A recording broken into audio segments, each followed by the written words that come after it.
Health is brought to you by Aunt Martha's. The holidays are a time where we gather together with our families, and it may have been a few years since your last visit with your senior parents. Here with what to look for if you think maybe their health has declined, it's Transitions Hospice. Jessica Lyles, Kara Hodebeck, and Jennifer Shadwick are here at the table joining me. Ladies, thank you for being with us. Thank you for having us. Okay, let's talk a little bit about Transitions Hospice. Before we get into all of the finally getting to see family members over the holidays and things we may be noticing and doing, but let's first talk about what you guys are all about. So we are about providing comfort-focused treatment for patients that are either dealing with a terminal illness or chronic illness through our palliative and hospice care. And now that the holidays are here, they are upon us, a lot of people are going to be visiting loved ones, maybe that they haven't seen due to the pandemic or just other reasons. So what are some things that adult children might be looking for when they go to visit their loved ones? So we typically start the conversation in the primary care physician's office, but it doesn't have to start there. The goal for us is to make sure that we're keeping a close eye on symptoms that have changed. So Kara and Jen are really experienced as well in the area, so I'll let Kara kind of answer that question. Sure. So one thing you can look for is maybe mom is just not getting around as well. She's been frequenting the hospital a lot more often than what she used to. Things like that, and then you can just kind of sit down and have the talk like, what are our goals, what are we wanting to do, and they can also invite us into the home so that we can go over what both of those services are so that we can also figure out what it is what they need. I'm sure that has to be a hard conversation to have, first of all, with your loved one, and then second, you know, actually asking for help, which is where you guys come in. So how do you even approach that conversation with your loved one? The conversation can be tricky.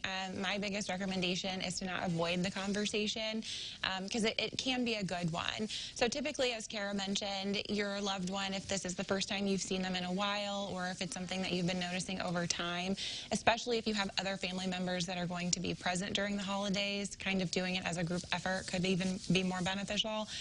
But starting with simple questions, looking at your goals and aligning them with the hospice philosophy. And that means that we're searching for a comfort-focused approach more than we're looking for aggressive treatment options. So when someone starts to say things like, I don't want to be resuscitated, I don't want to go back to the hospital, I don't want any more aggressive measures to be taken, those are conversations and things that kind of red flag us to say, okay, well, let's look at what that looks like if we're avoiding aggressive options. And then we can break it down from there and give options of how we can provide care. What would be some good goals for families to maybe have? Some good goals would be to look at the patient as the person that's kind of steering their own healthcare ship and everybody else is along for the ride, is how I like to depict it. Because at the end of the day, if a patient is alert and able to make their own decisions, they do really need to be on board with what it is that they're going to be receiving. But some goals kind of look like if mom or dad or whoever is still wanting to seek aggressive treatment options to fight the illness, if they're still wanting physical therapy, rehabilitation services, those are things where hospice is probably not appropriate and we'd be taking a more palliative approach. Okay, let's talk hospice. Is that something that a family member can decide, okay, we need hospice services? Or is this something that the provider has to say, yes, you qualify for hospice services? Is there a difference? No, not necessarily. So it is a combination of both, but the family and the patient can start the conversation. And what that looks like is if someone's just trying to find more information or to see if they qualify, we can help with that. So when they call one of us, we would be the first contact.